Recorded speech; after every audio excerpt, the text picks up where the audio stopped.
What's up everyone, how are you all? Today we are back with another blazing Naruto story. What if Naruto had no family, no chakra, but created his own divine path? If you enjoy, then please like, share and do comments. And also check the description to original creator of this beautiful creation. Smoke. He could smell the hot, dry gas permeating his senses as he struggled to breathe. It was difficult not to choke on every inhale, and to make matters worse, the smell was now joined by the taste. As conciseness slowly crept back in, sounds returned as well. He could hear crackling, the soft sounds of a dying fire echoing in his ears. Something moved over to his left. Pain. His entire body was racked with terrible pain. Every bone had to be broken and it felt like his skin was on fire. He knew he had to move, to get up, but his body didn't want to respond. It would just be so much easier to lay here and go back to sleep. Get up, boy. Naruto opened his eyes slowly. They didn't seem to want to work at first, but the world gradually began to resolve itself. He wished for a moment that it hadn't. Shooting pains roamed his body with every movement as punishment, but as he propped himself upright he could see that he was lying in the middle of the worst devastation he had ever seen. The forest was burned for at least 200 meters in every direction, and there were craters the size of buildings littering the landscape. He turned his head to look in the direction of the movement he felt a moment ago. Arrow Sennin. Jiraiya sat with his back against a small boulder. Blood was oozing from his chest and staining his long mane of spiky white hair. His breathing was ragged, and he was having trouble staying conscious. It had taken everything the aging shinobi had to stop Naruto's rampage, and he'd been worried that Naruto might not survive after seeing what the Kyuubi's possession had done to his student's body, but it looked like Naruto was back to normal, and while the youngster had seen better days, he would be fine. The healing powers the Kyuubi granted the genin never ceased to amaze him. Now his own condition was the pressing question. He'd been sitting here for the last 30 minutes trying to figure out if he could stand. Deciding it was now or never, he gathered his strength and gave it a shot. Naruto, he managed before collapsing in cloud of ash. Ignoring the constant pain every movement brought, Naruto crawled towards his unconscious teacher and grabbed hold of his GI. Arrow Sennin, wake up. Can you hear me? It was no use, he realized. His sensei was out cold and probably needed medical attention. Naruto groaned. It looked like he was going to have to carry Jiraiya to help, and the old man looked awfully heavy. Damn it. Where are we? He asked out loud. He looked around trying to spot something familiar, but whatever happened here erased anything he might recognize. Naruto quickly searched his memories trying to recall the last thing he could. I remember setting up camp about 4 kilometers east of Nagoya. We were talking about the Kyuubi and the seal, and then, shit. That's the last thing I remember. That's not a good sign. But at least I have direction. West it is. He shook his sensei one last time just in case. Arrow Sennin, are you awake? Didn't think so. You better not have been cheating on that diet. Naruto gritted his teeth against his body's protest and heaved the other man up onto his shoulders. Arg, you cheater. Ah, come on, you old perv. Naruto complained. We both know you're awake and just too lazy to walk your damn self. Give me a break, would you? He glanced over his shoulder at Jiraiya's face and saw the Sannin was still out cold.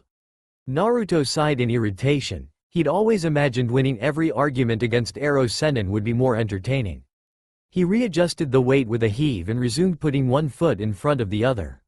He'd been dragging the old man for what seemed like an eternity, but his training told him was probably 3 kilometers or so, but he wasn't sure how much farther he could go. It was difficult to focus his eyes now, and he was still bleeding from several deep gashes, although the flow of blood had stemmed somewhat. His orange jumpsuit hung from his battered body in shreds. In his current state he'd collapse any moment, but as he looked up he finally saw what he'd been looking for. The smoke of cooking fires. That could only mean people and help. Help, come quick, they're hurt. Naruto looked toward the voice and saw a young boy running toward him. There were several adults behind him, but Naruto couldn't quite make them out. Some kid spotted us and he's bringing help. That's a good thing, the weary ninja thought. Now I think I just need to rest for a second. Naruto flopped forward, crumpling in the tall grass. Well, look at that. Sleeping Beauty awakes. That voice sounded familiar. Well, at least I'm not dead.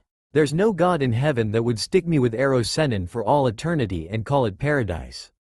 Then again, I could be in hell. Naruto opened his eyes and actually felt the harsh fluorescent light ping against the back of eyeballs. What the hell, he moaned.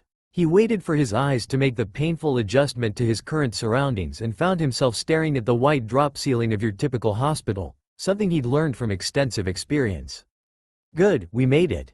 You're a damn liar. Liar? What are you talking about?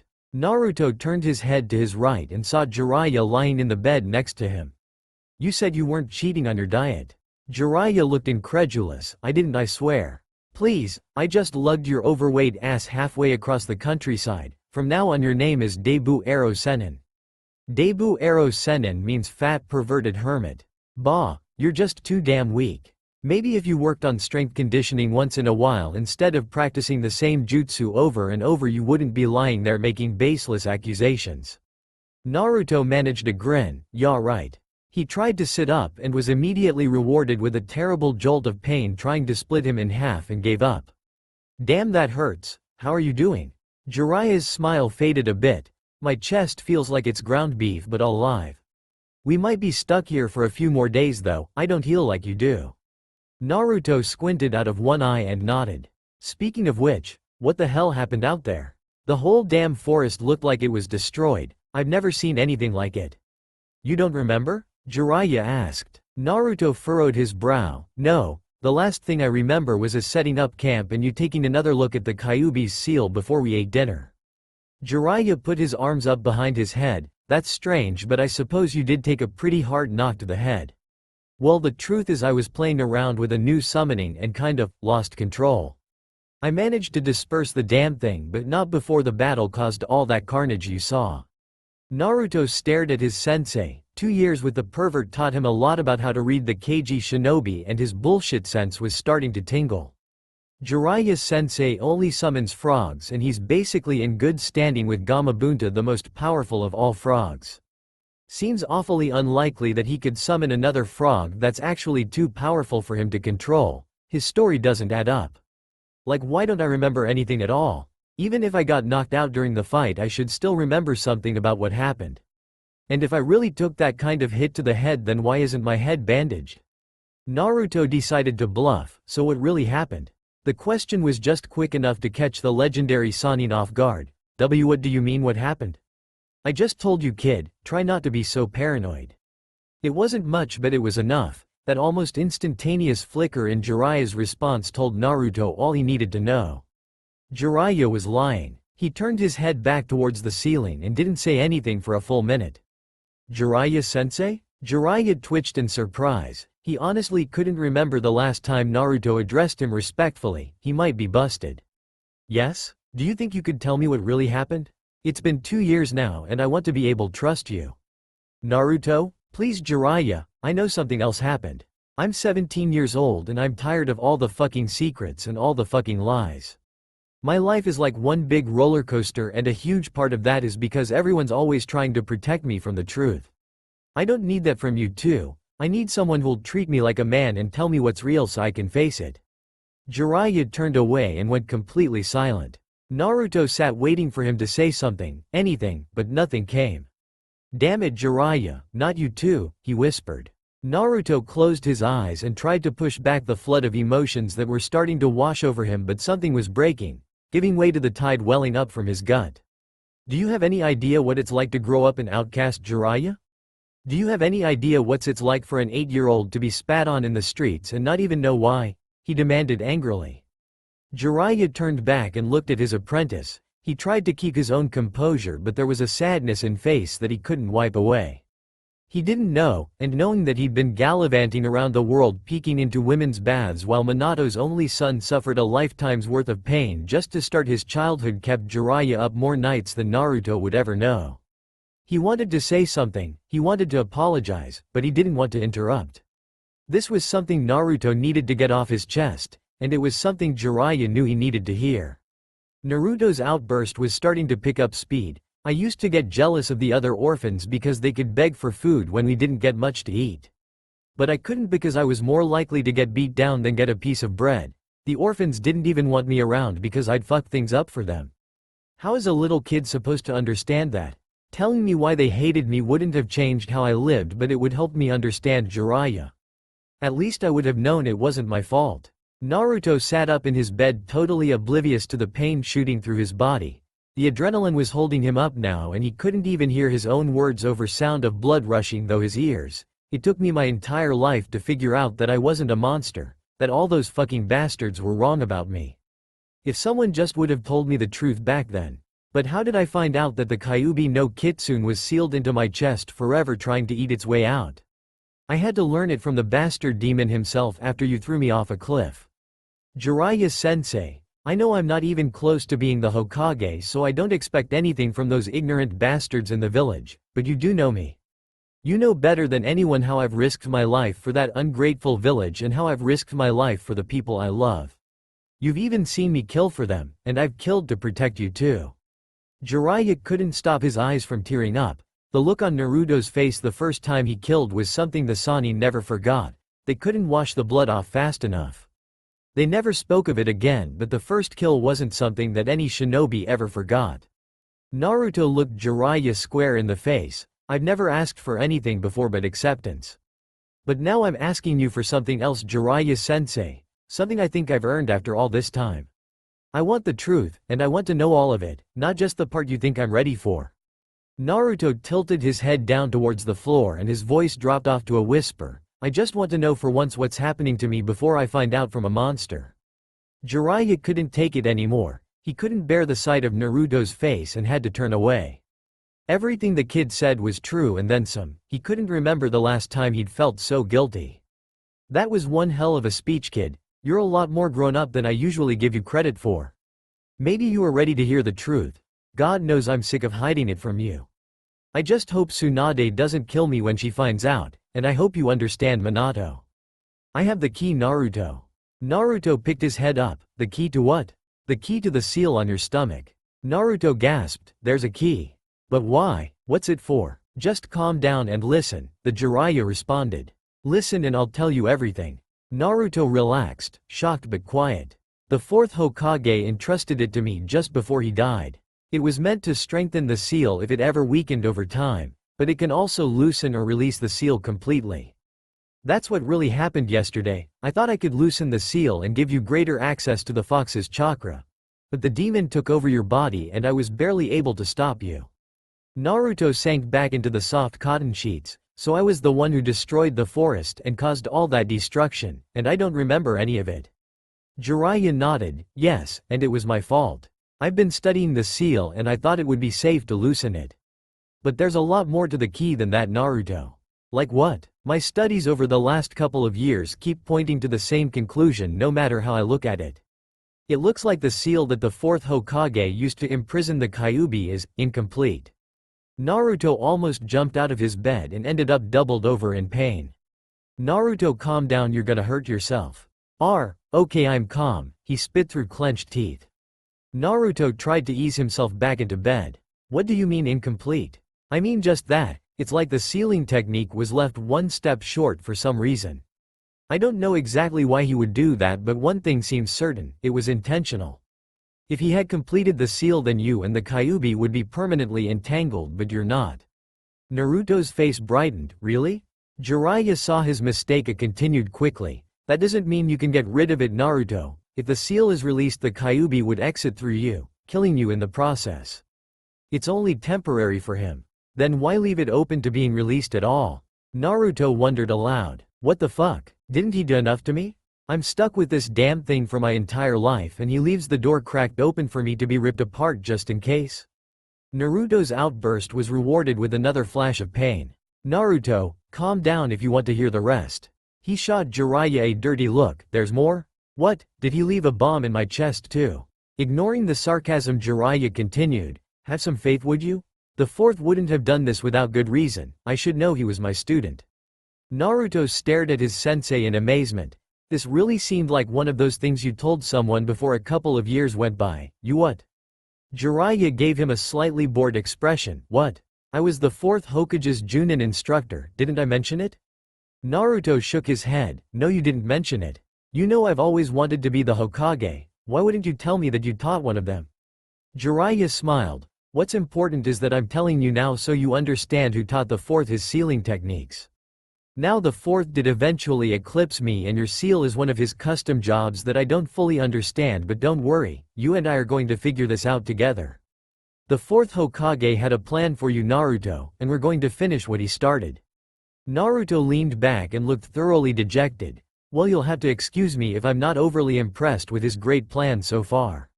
Seems more to me like his plan was a tragic yet inevitable death.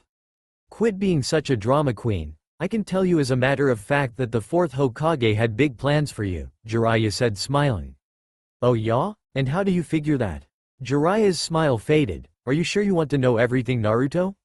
Once you know, there's no going back. The hairs on Naruto's neck stood straight up. It was a tone he hadn't heard from the Sannin in a long time, not since the last time they had to. My mind is made up, Jiraiya-sensei, I want to know.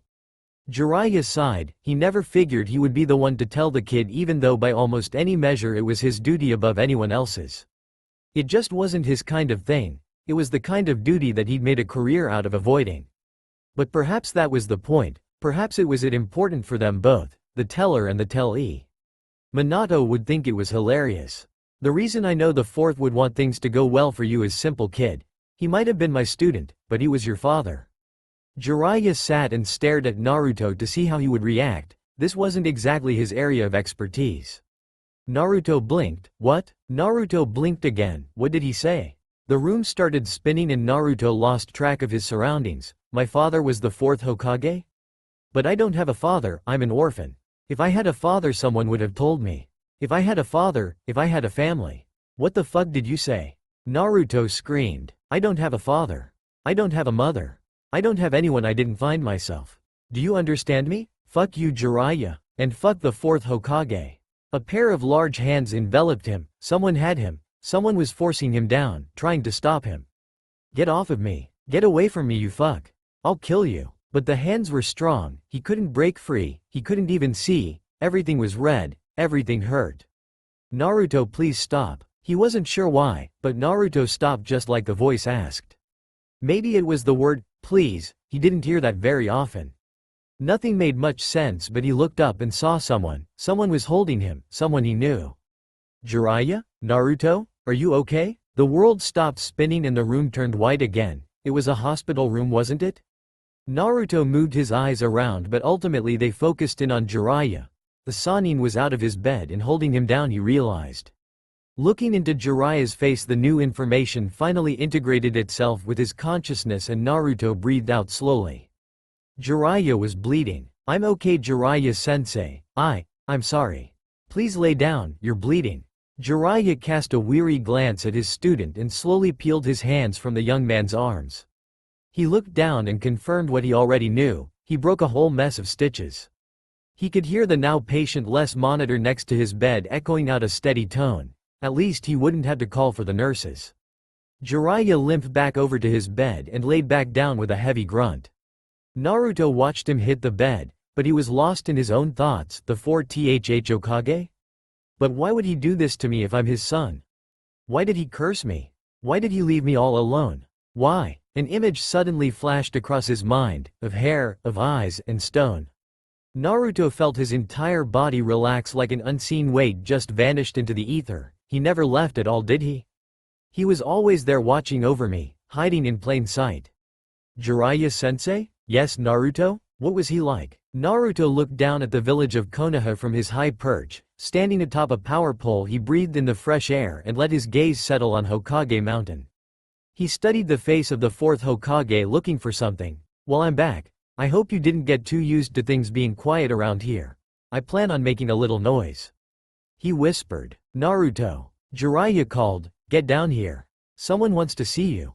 Naruto glanced down to see a young girl standing next to Jiraiya with pink hair. Smiling, Naruto hurled himself downward and slammed into the hard ground below. With his chakra-enhanced strength, the landing was no problem, nor would it have been for most shinobi, but the villagers nearby nearly jumped out of their skin. Jiraiya rolled his eyes at the obvious showmanship, but it did seem to elicit a reaction of surprise from Sakura. Sakura-chan, wow, are you a sight for sore eyes? Naruto called, as he rushed up and clasped her up in bear hug. Sakura squeaked with surprise and Naruto immediately felt awkward. He released her and jumped back with both of them looking a bit embarrassed. Jiraiya giggled. Well, this has some promise now, doesn't it? I bet now he wishes he had read more of my books. Naruto-kun. Sakura blushed. Had he ever changed? When she saw him standing on top of the power pole staring at the Hokages, he seemed so different than she remembered, quieter somehow, with a strength that seemed to pour out of him even though he was doing nothing but standing still. She wondered what had happened to him these last 3 years to change him like this, and she suddenly found herself filled with a sense of regret as she realized how much she had missed him and how hard she had tried to bury those feelings of loneliness. It hadn't been easy losing both of her squad mates. Sakura shook herself out at that present had just evaporated into the past. Naruto was back. Sakura took a moment to study the new Naruto. He was taller, much taller. In fact, he looked like he was taller than she was by a good 3 inches. His clothes had changed slightly, but he still clung to his trademark orange and black. His face was a lot leaner and his hair was longer, thick blonde spikes partially covering his bright blue eyes, adding a hint of mystery. Oh my god, am I checking him out? She though wildly, since when was Naruto attractive? She kept looking to make sure. He was no Sasuke, of course, no one would ever be that good, she told herself. But he was getting much better. Out of instinct, Sakura shifted to the side subtly to show off her legs. You're not the only one who's grown, Naruto. Check this out, you look so much older, Naruto. It's been so long since I've seen you. Do I look more mature now too? She asked, hoping he would notice her. Wow, Sakura, you're just great, you look exactly the same. Naruto caught himself in mid-sentence. He was about to say something really stupid. Damn it. Think before you speak, you're not like that anymore. He chastised himself. You look like you're an amazing woman. He blurted in a mild mental panic. Man, I hope she buys that. Actually, she did look good, beautiful in fact. Gone was the long dress, replaced with knee-high open-toed boots, and a form-fitting skirt that stopped above the knees. He thought it was plenty short, but even so it was slitted up the side to allow for better movement. She wore lycra shorts underneath that jutted out just below the skirt, but the shape of her legs was still easy to make out. He tried not to stare, but his eyes didn't seem to want to cooperate. Sakura followed his eyes and blushed even deeper, he noticed. She thought smugly, now I won't have to pile drive him into the ground for almost saying I look exactly the same. I have to admit, you're growing up, Naruto. Jiraiya for one was proud. The kid had come a long way in the last year since he learned about his past. He was so much more like his father now, no one would believe it. And smooth-talking a girl. Way to go, Naruto. Jiraiya thought. He's doing great. I wonder if he knows she's checking him out? I wonder if the pervy sage is getting a load of this. Naruto beamed inwardly. I told him I didn't need those stupid books. Sakura just checked me out, I'm sure of it. The awkward silence was broken by a distant call. Hey. Naruto-san. Naruto turned around to see the newcomers and saw 2 people approaching. The first was unrecognizable, hiding his face behind his tall collar and glasses, and the other was wearing a black jumpsuit and riding atop some kind of monstrous wolf.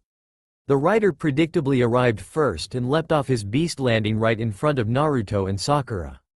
Naruto, what's it been like 3 years? He asked, obviously expecting a response. Yeah, I guess. Naruto stumbled. Wait a minute, it can't be. Kiba? Shino? How have you been? You two look completely different, and that beast over there, is that Akamaru? He's huge. It seems like it's been forever. Wait, there was another member of this team Naruto remembered, a girl, a weird girl. Hey, where's Hinata? Kiba rolled his eyes looking offended. Hinata? Who cares? She's scared of you anyways. What have you been doing these last 3 years? Training like crazy, I bet. Naruto smirked. You wouldn't believe me if I told you. Just wait until you see what I can do now. Akamaru barked to Kiba. No kidding, he's a lot different, Kiba thought. Almost intimidating. How interesting.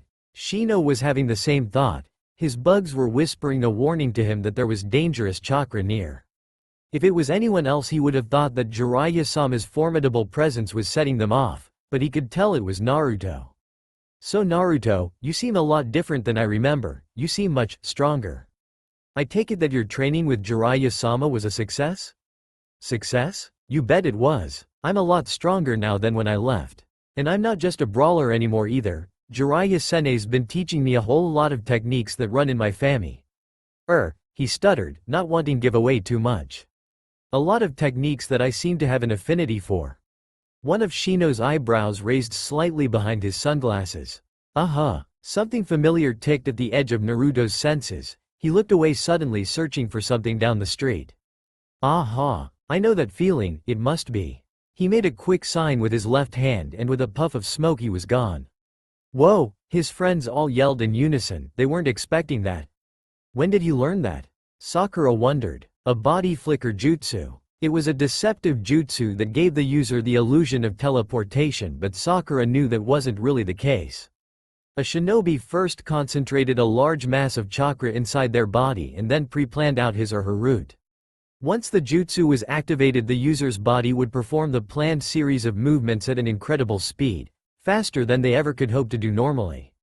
It was so fast, in fact, that the user couldn't even see during the jutsu's execution. This was both the technique's strength and its fatal flaw, of course. It took a moment for the ninja to decelerate and gain their bearings coming out of a body flicker. That moment of confusion was all it took to get killed in battle. As a result, only a handful of shinobi with the most exceptional reflexes ever used the technique in combat. The genjutsu portion of the technique was usually used to create a cover like smoke or some other confusion to help protect a ninja finishing a flicker. Nearly all Junin could manage a basic body flicker, but Naruto had never shown much talent for such things. He wasn't kidding when he said Jiraiya-sama had been teaching him some new things. Sakura looked around and opened her senses, searching for him. There were some other shinobi nearby, but she couldn't locate Naruto.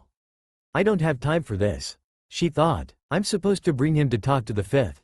Jiraiya-sama, do you have any idea where Naruto just went? She asked, exasperated. His eyes flickered for just a moment, then he smiled. What, you can't tell?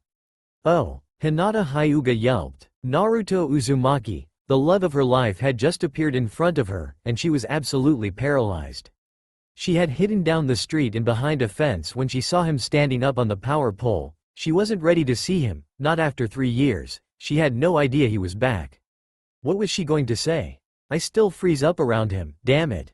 Naruto nearly fell over after appearing in front of her. This was Hinata? Her soft lavender eyes perfectly framed her buttoned nose and delicate lips. She was chewing on her lower lip nervously, trying not to look him in the eye. It was actually a lot like how he remembered her, but instead of being odd and annoying, it just seemed so irresistible now. He continued analyzing her. She had traded in one oversized coat for another, but this one suited her much better, less a winter coat and more of a uniform. It was unzipped partway to reveal her mesh top, hinting to what was beneath. Her hair was longer now as well, and wrapped around her shoulders, leading down to her more than ample looking. Looking up, Hinata saw she was being undressed by Naruto's eyes, and she turned bright red. Naruto-kun? Up here, she whispered. Oh yeah, baby. Her mind trumpeted. He just looked me up and down and he liked it. Yes, my Naruto is back. Well, hi. Naruto managed, floundering for his composure. He must have spent too much time with the pervert. So how is your eye thing going? She stared at him. You idiot. Naruto thought, real smooth. How's your eye thing? Say something else. You look a lot stronger, Hinata-chan. You'll have to spar with me sometime and show me what you've learned. He yelled, causing her to back up against the fence. Oh hey, much better. He thought, sort of. Well, sure Naruto-kun. Whatever you say, she mumbled, looking back to the ground. Well, she's still weird, Naruto thought. But cute. Naruto, Sakura called, rounding the corner. She couldn't believe that Jiraiya was right. How could she have missed him just down the street? She saw the Hyuga girl with her back up against the fence, and Naruto leaning in on her, grinning from ear to ear. What's this? She wondered. Naruto, the fifth wants to see you right away. You're to report to her and get your first assignment. Alright, I'll be there in a sec. He responded. Turning back to Hinata, Naruto remembered how he had helped the girl with her fears before, and she still looked like she couldn't look him in the eye. I'm serious about the sparring, alright? Why? Yes, of course, Naruto-kun, Hinata stuttered. She had gone completely red now. It was all she could do to keep from passing out. Man, is she ever blushing. What is that all about? Just some training, Jesus. Naruto thought as he turned to walk away. Well, alright, then it's a date. Well, you know. Hinata stopped breathing for a moment and passed out, the momentary lack of oxygen being the straw that broke the camel's back. She landed with an audible thud. What I meant. Naruto trailed off. Man, I can't remember a time when that girl stayed upright. So strange. Naruto turned back toward his teammate. Alright Sakura, you win. Let's go see the Hokage, looks like I'm done here anyways. Sakura stood there contemplating Naruto as he approached. It was easy to sense his chakra now that he was right in front of her and she knew it was him. No wonder I couldn't find him. His chakra feels completely different. I was sensing his presence but I mistook him for someone else. But how is that possible? Chakra is supposed to be like a fingerprint, once you know someone's you always know it. She made a mental note to ask the fifth about it later. Are you done harassing that poor girl? She asked as they started towards Hokage Tower. We need to get going. The fifth is going to wonder where we're at. Sakura-chan, I wasn't harassing her, I just said hi. Sure, it was all my imagination. And she's not unconscious laying on her back on the sidewalk over there either, is she? Yeah, I don't really know why she always does that. Naruto replied. I swear Naruto, how could you change so much and still be this hopeless? Hinata's eyes fluttered open. There she is. Kiba teased. Done napping? If you're still tired I can go and get Naruto again. Shino shook his head from side to side. Sometimes he wondered if these two were ever going to grow up. You still can't control yourself around him, it's very embarrassing. Hinata ignored her teammates. He seemed really interested in me, she squealed inwardly. Naruto's finally back and he's interested in me. I've got to get ready for training with him. Oh my god, what am I going to do? Tsunade was staring at her desk as usual, and her inbox was now stacked just slightly above eye level, as usual. This annoyed her to no end. It made it impossible for her to see someone sitting in her office without looking around the stack or standing up. Worse, it made her look like a lazy ass. Shit, I need some sake. She stated flatly. As she reached for her stash in the lower left drawer, the door to her office swung open. Hokage-sama, Shizune shouted as she barged in the oversized office. Master Jiraiya and Naruto have returned. Thank God, Tsunade thought. Now I can put this fucking paperwork off till later. Shizune looked at her sensei as she ushered in the two travelers and Sakura. She's not going to get this paperwork done now, is she? She sighed. Another late night. Looking up, she watched Jiraiya enter the office giving her a wink, followed by Naruto and finally her newest student Sakura. She noted the slight change in the air around Naruto. Interesting. Tsunade-sama. Naruto beamed. How are you? Tsunade's eyes narrowed. Show some respect, you lit. Wait, did Naruto just address her appropriately? Where was the old lady insult? She realized everyone was staring at her. Naruto. Yes, thank you for coming. She said. Maybe if she acted like she hadn't said that, then the rest would play along. I wanted to talk to you about your progress over the last 3 years. I trust Jiraiya has made a real ninja out of you? No need to be insulting. Naruto sniffed. He could see it was going to be a while before people stopped treating him like an idiot child. Man, was I that bad? What are you talking about? Jiraiya yelled. Of course he's progressed. He was taught by the great Toad Sage after all. Yeah. Tsunade sighed. Well, at least Jiraiya was the same. Big shocker. But Naruto was certainly different. Bigger, sure, but that was to be expected. It was his demeanor that had caught her attention. He was quiet, attentive, and his deep blue eyes sparkled with something deeper than before. Jiraiya. Who is this and what have you done with Naruto? She wondered. Still marveling at the transformation, Tsunade continued. Well, good, then I have a little surprise for you. We're going to test your new skills at training ground number 7. Then I can figure out what to do with you. Ah, come on, Tsunade-sama. Naruto whined. You know you can send me on any mission. I'm way stronger now than I used to be. No arguments, Naruto, your opponent is outside. Naruto didn't understand at first. He looked out the window at the street, but immediately sensed the presence to his left, Kakashi-sensei. Naruto, the lean Junin greeted. It's been a long time, you sure have grown a lot since I last saw you. I take it Jiraiya has been training you well? You bet. I guess the 5th wants me to beat on you for a while before she'll give me an assignment. He joked. Is that so? Looks like I'm going to have to give my old student one more lesson. Kakashi replied coolly. Okay. Naruto threw up his hands in feigned defeat. But this will be a good chance to show you some of my new talents. Try to not act too surprised, okay? No chance of that, Naruto. Kakashi thought. He'd been studying Naruto since he entered the adjoining room. It confused him at first, but through a simple process of elimination he realized that the strange chakra belonged to Naruto. It wasn't like anything he had felt before and there was a lot of it. That alone seemed worrisome, but standing here talking to Naruto, Kakashi could see the change in his personality. He was calmer now, more aware of his surroundings. Even now the genin was sizing him up, he could tell. Well then, how about you show me what you've learned? Standing at training ground 7 with Sakura sure did bring back memories. It was where Kakashi-sensei had put them through their first team exercise, the bells training. Of course there had been 3 of them back then. Kakashi looked at what was left of his former team. Both Naruto and Sakura seemed lost in thought, thinking about Sasuke. I'll bet. Well, Sasuke may be gone, but you two seem much stronger. He started. Sakura immediately slumped her shoulders even more at the mention of her missing nin ex-teammate. I see Sasuke is still a taboo word around her, but Naruto doesn't seem to be reacting at all. Interesting. Kakashi mused. Naruto saw Sakura react to Sasuke's name. He sighed inwardly. She was still in love with him obviously. When would she ever learn? It hurt him too, of course, but he was learning to control his emotions as a shinobi should. You still had to have them, of course, and his ninja way was still as unyielding as ever, but that didn't mean you had to wear every feeling on your sleeve. As Tsunade, Jiraiya, and Shizune looked on, Kakashi took out 2 bells and tied them to his belt. You know the rules, come at me like you're going to kill me, or you'll never get the bells. Both Naruto and Sakura nodded. What, no book this time? Naruto asked sarcastically. No, not this time. Kakashi replied evenly. In fact, I think I'm going to have to take you two a bit more seriously this time.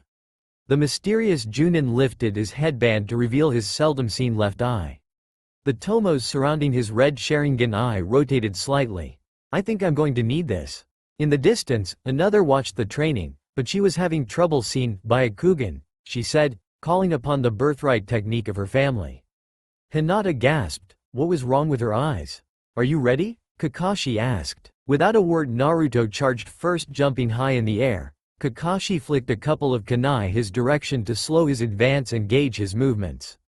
Naruto formed his trademark seal and created a shadow clone next to himself in midair. The clone grabbed his shirt and flung the original sideways and out of danger. Very nice, Naruto, Kakashi thought, but too slow. As Naruto landed, his former teacher was already there, holding his head with one hand. I didn't say start yet, still impatient, Naru? Kakashi's question was cut short as he sensed another presence behind him. There stood another Naruto, with a kunai pressed into his back. So you created 3 clones, not 2? Clever. Are you ready to start for real this time? Kakashi asked. If we haven't started yet, then why am I talking to a clone?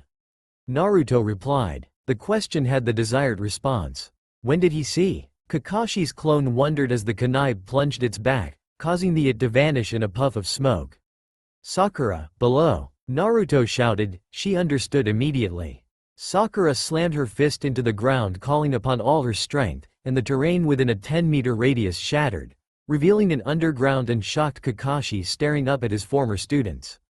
What insane strength. Tsunade's crazy teaching that technique. Looks like I'm going to have to take these 2 more than just a little seriously. Only slightly less shocked was Naruto. He was expecting her to take guard against an attack from below.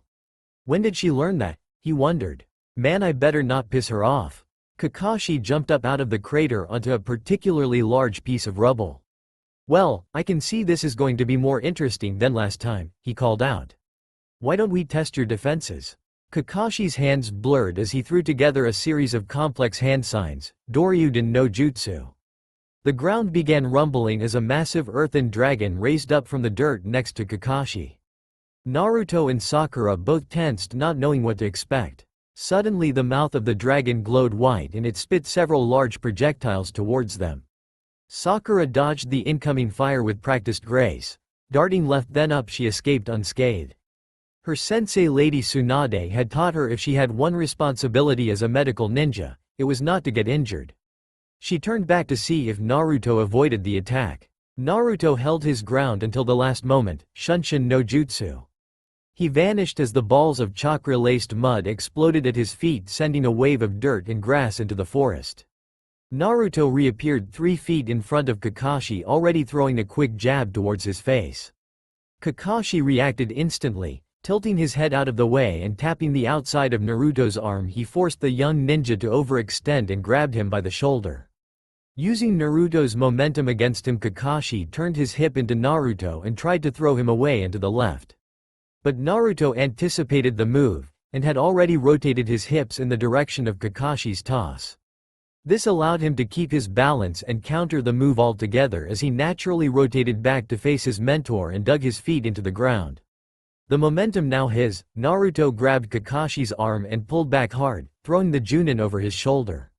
Keeping with his almost lazy style of taijutsu, Kakashi decided to flow along with the maneuver and simply allow himself to be thrown. Smoothly rotating in midair, he released another series of kunai at Naruto to stop him from capitalizing on his successful reversal.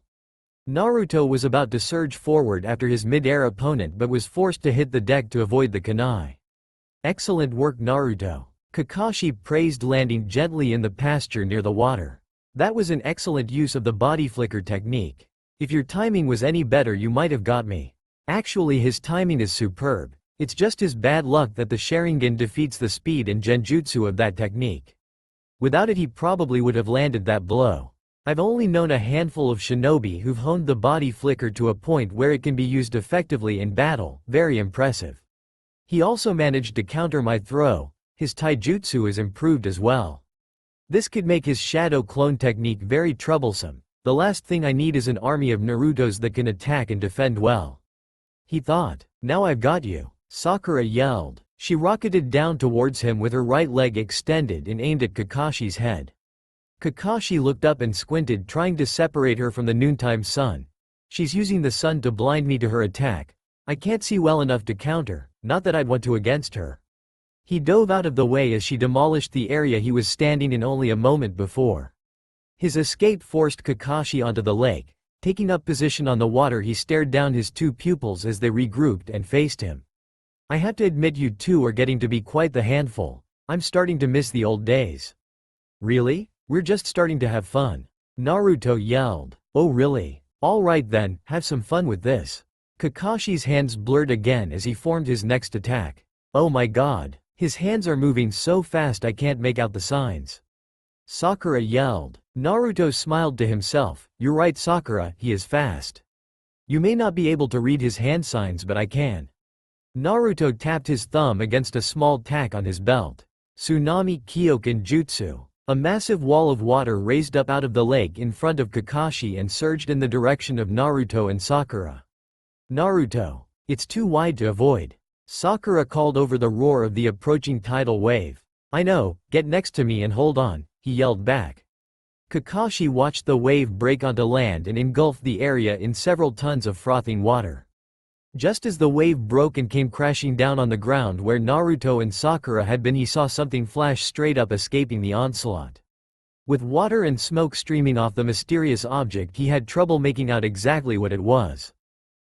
It's too large to be either one of them, and not many shinobi could manage a 50-meter high jump. I don't know what form I'm looking at, but this has to be one of Naruto's. Leave it to Jiraiya to teach him techniques like this. The large, awkwardly shaped blob reached its crest and began falling back to earth straight down, splashing down hard into the remnants of Kakashi's artificial tidal wave. He widened his stance slightly to better react to the attack he suspected was coming. Kakashi didn't have to wait long as a large pink tendril shot out from the water and raced straight at him. Throwing himself hard to the right, he looked back as the fleshy pink monstrosity reached his previous location and turned 90 degrees again, flying straight at him. Kakashi's eyes widened slightly. Well, this isn't good. The tentacle caught up with him a moment later and wrapped itself around him, squeezing the breath from his body. The massive pink tentacle lifted the helpless Junin high into the air and then brought him down hard, smashing him into the ground head first. I got him that time, Naruto yelled. He was sitting on top of an 8-foot-tall armored frog, with Sakura right behind him holding on for dear life. The massive frog's tongue released Kakashi's body and whipped back into its mouth. You wouldn't believe how handy these summonings can summon, Sakura-chan. Yay, I can see that, she responded, trying to imagine that the thing she had her legs wrapped around was anything but a wet, slimy frog. Ignoring the disgustingly warm and slick feeling of the frog's skin against her thighs, she slid off its back and fought off the urge to throw up. "Where's Kakashi-sensei?" she asked unevenly. "You don't think you really hurt him, do you?" "Geez, I hope not. Are you okay? You're walking funny?" Naruto dismounted and the frog vanished in a puff of smoke on his silent command. "I'm fine, it's not like I'm covered in slime or anything," she shot back. "Let's just get back to the task at hand, shall we?" Naruto giggled as they ran over to the last place they had seen their old sensei to find a shattered tree log where he should have been. "Man, I should have known, replacement. Getting to Kakashi-sensei is impossible." Naruto sighed. "Now we have to be on guard. You can bet he's watching us right now." "That kid's dangerous," Kakashi thought. He was observing them from the forest, contemplating his next move. "Every technique he's used thus far is something I didn't even know he could do." To say that he's grown is an understatement. And Sakura is no slouch either. She may not have his range of attacks, but with her strength, one mistake and I'll be in the infirmary for a month. Sakura scanned the forest looking for any sign of Kakashi. "So what are we going to do?" she asked. Naruto looked thoughtful. "Well, there is one more thing we can try. I've been holding it back in case I didn't need to use it." "Think you can get his attention?" From their perch at the edge of the training grounds, Tsunade, Jiraiya, and Shizune watched the match. Tsunade shook her head. "Jiraiya, how did you teach Naruto so much? It's like he's a totally different person." Kakashi actually had to retreat. "Yay, he's full of surprises, that one," Jiraiya replied. "Just wait until he gets serious." "Serious? You mean to tell me he's not trying?" she asked, surprised. "Oh, he's trying all right, but he's not showing all his abilities yet. I'd expect him to stop holding back soon though. He's obviously figuring out that he's not going to get those bells without really surprising Kakashi," he replied. Kakashi stood with his back up against a tree. I'm sensing a lot of chakra signatures now, they're all entering the forest. Naruto must be using the shadow clone jutsu to try and flood the forest to flush me out." Before he could formulate a strategy, 3 kunai flew from a nearby tree and raced towards him. Kakashi ducked and sped away looking for the attacker and whatever else might lie ahead. His senses told him to look up, and 2 Narutos dropped down to meet him. Kakashi was ready and sent shuriken flying at both, but to his surprise the twins both deflected his attack with a smooth stroke of their kunai.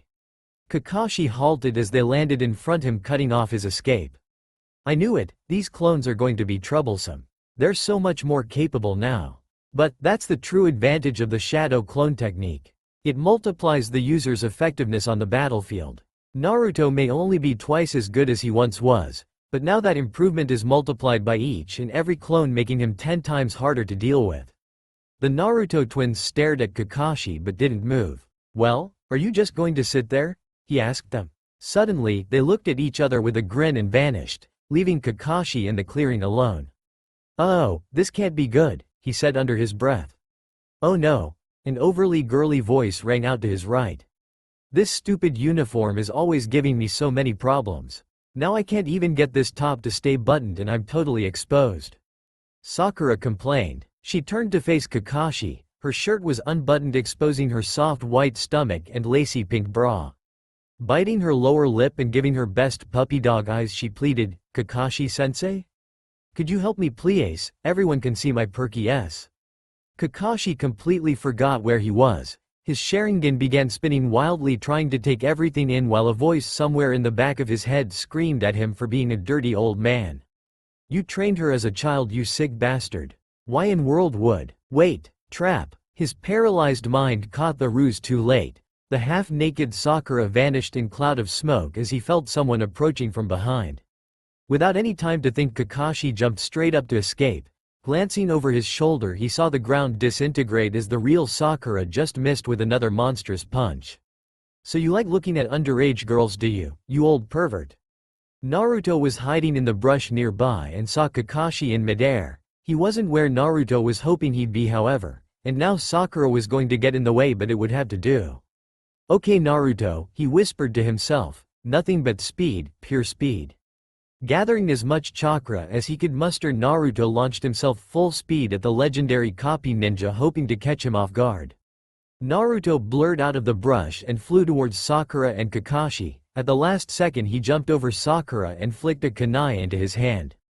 As Sakura watched Kakashi escape into the air, she suddenly saw him twist and raise a kunai for no reason. Before she could figure out what was going on, she felt a massive surge of chakra behind her and something moved past her head at an incredible speed. The gale of wind following whatever it was actually threw her to the ground. She threw her hands out reflexively and caught herself from face planting into the cracked earth and pushed off hard with her left arm. She spun over, trying desperately to get a look at what was happening above her. Staring up, she saw Naruto was there, his kunai pressed up against Kakashi's. Sakura gasped, "Was that thing Naruto? That's not possible. Naruto can't move like that, can he? What did he just do? If it hadn't been for the Sharingan, he would have missed it. Holy shit, he's fast. I'm not gonna make it." Kakashi thought, spinning in midair to meet Naruto's kunai.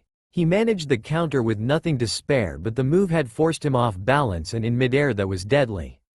Naruto saw the opening and grabbed Kakashi's other arm. With both of them occupied, he wouldn't be able to make seals and perform complex ninjutsu. Now if only Sakura would stop gawking and help. Sakura saw the two locked together and shook off her shock. She launched herself into the air, reaching for the bells. Almost there. 3 meters, 2 meters, 1 meter?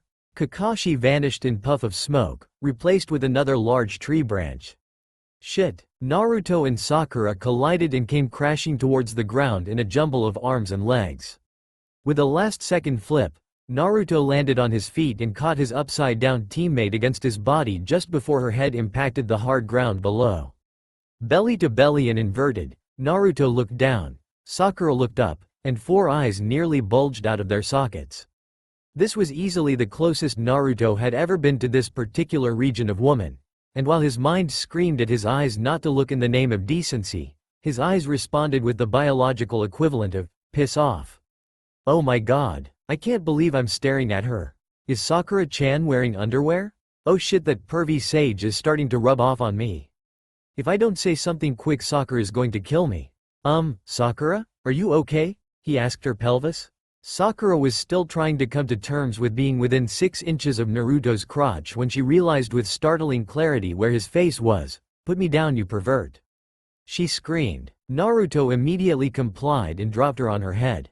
Oh my god, I'm so sorry, Sakura-chan. You're a dead pervert walking. You hear me, Naruto?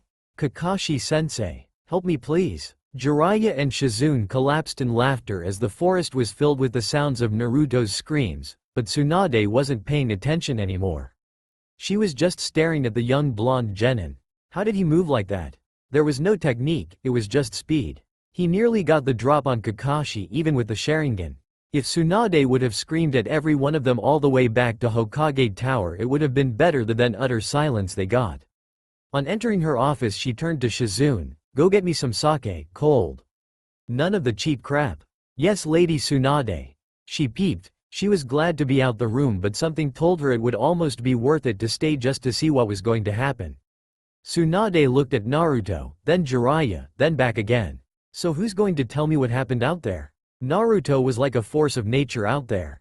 The jutsu I can understand, the improvements I can understand, but the way he moved. There's no way in hell Naruto should be able to move like he did. I couldn't even follow his movement. Along with everything else he was able to do, which was great, don't get me wrong. But something's going on here and I want to know what it is. Kakashi was using his Sharingan and still had trouble reacting.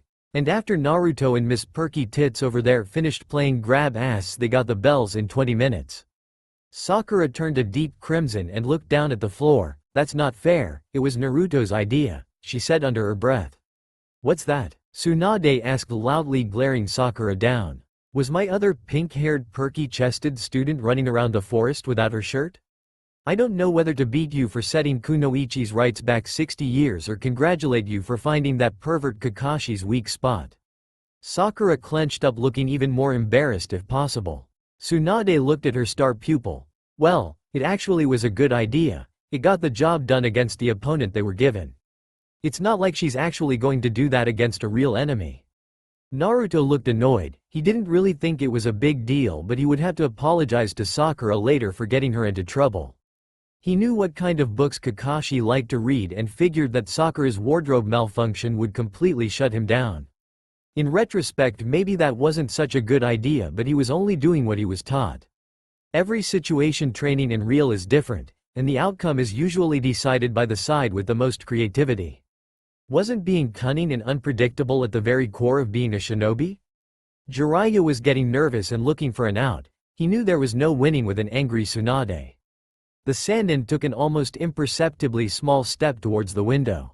So are one of you two going to tell me what's going on with Naruto? Tsunade asked, turning her attention back to Jiraiya and his student. I can't explain everything as well as Jiraiya-sensei, but I'll tell you about it. Naruto said. Tsunade looked at him with a surprised expression. He wasn't showing any fear of her at all. He was taking the lead, calm and passive. He reminded her of someone. Well, spit it out, you're going to tell me about what? She demanded. About my inheritance, Naruto stated simply. Tsunade blinked expecting more. Your inheritance? What inheritance? Who left you an inheritance? Who else? Naruto asked. Like a ton of bricks, she understood. Sakura sweetie? Would you be a dear and please give us some privacy? I need to talk to Jiraiya and Naruto alone. Tsunade said pleasantly. The three of them froze. Instincts alone told them a sweet tone like that could only mean danger. Horrible, inescapable, danger. Sakura bolted for the door, thankful that whatever Naruto had just spilled was somehow bigger than her now forgotten wardrobe malfunction. Jiraiya was moving quicker towards the window when Sakura closed the door. Jiraiya! Tsunade screamed, reaching out for the retreating Sannin. What the hell did you tell him?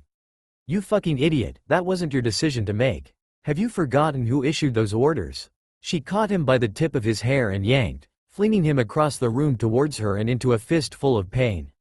Enough! Naruto yelled. Even before becoming Hokage, not many people dared take that tone with Tsunade, but for some reason she froze. Jiraiya crashed to the floor in a heap. He didn't have a choice, I made him tell me, and it's the best thing that's ever happened to me. I'm finally becoming the shinobi I was meant to be. She released her comrade's hair and ignored the hurt look on his face as he held his aching scalp. Now that was an interesting statement, and not the sort of thing I expected to come out of Naruto's mouth. She sighed inwardly, I might as well find out what he knows.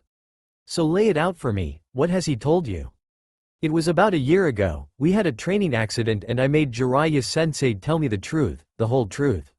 He told me about my father, Minato. He told me about my mother Kushina and how she died giving birth to me. And he told me about how my father died later that same night saving Konoha, and what he left me. Tsunade sighed, so he did know. She didn't know if it was the right time, but that was moot now, leave it to Jiraiya. And, what does this all mean to you? The color in Naruto's eyes seemed to change somewhat, darkening. It means that I'm not an unwanted orphan, that I was always important to someone, that fate was cruel but I was loved, even if only for one day. He said quietly, looking at the floor. Tsunade's heart broke. If she could scoop him up and make everything go away, she would have done it. She would have done anything to change Naruto's life in that moment. It wasn't fair, and fate was cruel, but she knew that as well as anyone, just like she knew that she couldn't change anything. I'm so sorry, Naruto, she said quietly. Naruto looked up. The sparkle returned to his bottomless blue eyes in an instant. It's okay, Tsunade-chan. I finally know who I am now, and I've spent the last year honoring my parents by becoming the best shinobi I can be, believe it. Tsunade smiled. What a kid, no wonder everyone loves you so much. Maybe this was exactly what you needed, you're finally maturing. She continued, well then, that still leaves my original question, doesn't it? Where did that burst of incredible speed come from? I think I better take this one, Jiraiya finally piped up. To make a long story short, a few months ago I completed Minato's seal and permanently merged his chakra with the Nine-Tails Fox. Ever since then, his abilities have grown by leaps and bounds. You did what? Tsunade blurted out. She looked ready to punch the abused shinobi again. Hold on, let me explain. Jiraiya pleaded, backing up just in case. In those years studying the seal I learned a great deal about it. What could you have possibly learned that would have possessed you to screw with that seal? She demanded. Jiraiya tried not to look offended. Haven't you ever noticed that Naruto's the only Jinchuriki you've ever heard of that fights like a normal shinobi? The question vexed her for a moment. Sure, she had never met another Jinchuriki before. There weren't exactly shinobi with demons sealed inside them on every street corner after all. But she had read about them extensively just because of Naruto. But now that Jiraiya mentioned it, everything she had ever read about the fighting styles of Jinchuriki only discussed the powers of the Biju trapped inside them. and how the Jinchuriki channeled those powers in a fight. All other Jinchurikis fight relying on the power of their Biju. Jiraiya stated proudly, as if that explained anything. Naruto on the other hand doesn't. He's the only Jinchuriki in history who can fight by calling upon and molding his own chakra. Tsunade still didn't understand. What are you getting at? Well, isn't it obvious? Jiraiya asked. The presence of a Biju in one's body is extremely disturbing to a human's normal chakra network, so much so that they can't use it. That's why all Jinchuriki rely on the power of their Biju to fight, because they have two. But Minato did it differently. He didn't seal all of the Kyuubi's chakra in Naruto, only the yang. Tsunade's mind called upon her extensive knowledge of chakra and the human body as she considered the implications. Now that is interesting. Normally yin and yang don't play a big part in chakra usage or jutsu, but they must both be present of course for balance. Without balance, using chakra is nearly impossible, like pedaling a bike with only one leg. Wait, she said, thinking out loud. Are you saying? Yes. The excited Sannin continued. By only sealing the yang chakra in Naruto, his body was able to assimilate his Biju very differently. The presence of the nine tails yang chakra in his body caused Naruto's body to produce less and less of its own yang chakra each year, being replaced by the yang chakra of the nine tails. And his yin chakra then strengthened in response to the new more powerful yang chakra flooding his system. It was looking for balance. And finally a few months ago his own yang chakra disappeared completely. Completely? Tsunade asked shocked. But without any yang chakra of his own was he able to mold chakra? No. Naruto cut in. I wasn't. My abilities as a shinobi vanished that day. Tsunade was stunned. Had the fourth known this would happen? What a terrible risk. But it did make sense. By only introducing the fox's yang chakra into his system, Naruto's own yin and yang chakra would seek balance. But once his own yang chakra was gone he wasn't able to control his remaining yin chakra and therefore couldn't call upon his powers nor the nine tails either. Jiraiya sensed her thoughts and filled in the rest. By leaving the seal unfinished Minato must have known what would happen. He left the key to me hoping that I would figure it out, and that I would complete the seal once Naruto's chakra system had completely remolded itself to find true balance with the fox's presence. Then and only then the seal could be finished, their chakras perfectly merged, and the first Jinchuriki who had truly assimilated their Biju would be born. Tsunade flopped back in her chair. Incredible. I guess you weren't the fourth Hokage for nothing, she thought to herself. She looked up. So what was the end result? Just speed? There has to more to it than just that. Well, Naruto responded, it was like a marching band that had been playing in my head suddenly went quiet. I had no idea how easy you, normals, had it. Naruto was smiling. Tsunade stared at him. Normals? It's like I said, Jiraiya butted in. The presence of two chakra systems in one body is very disrupting, especially the chaotic chakra of something like the nine tails. Even with only half its chakra inside of him, it made molding his own chakra very difficult for Naruto. It's amazing he was able to become an accomplished shinobi at all when you think about. Didn't it ever seem strange to you that the son of fourth Hokage, the most talented shinobi in the history of our village, barely made it through the academy? Good point, never thought of it that way. Tsunade thought. I guess I never noticed the interference because it was always there. Naruto added. But I sure noticed when it was gone. Controlling my chakra and performing jutsu is so much easier now. Yes, his skills and control have improved greatly since then, and that display of speed you saw today? Remind you of anyone? Jiraiya asked coyly. His father. Tsunade breathed. Naruto beamed. It made his heart soar to hear her compare him to his legendary father. There's one other change, Jiraiya started. As if he didn't have enough chakra already, his chakra capacity has increased dramatically. Tsunade's eyes widened. That was to be expected given everything she had already learned, but it hadn't occurred to her to ask. It was just so much information. How much more? She asked, eyeing the young genin. It's hard to say exactly. Naruto chimed in. I certainly don't have access to all the chakra the fox had, but I'd say that I have something like 10 to 20 times what I used to. Tsunade gasped. The boy's chakra capacity and therefore his stamina were already almost legendary, but at 10 to 20 times he was a nearly bottomless pit. My god, there's no precedent for this. The techniques you could develop.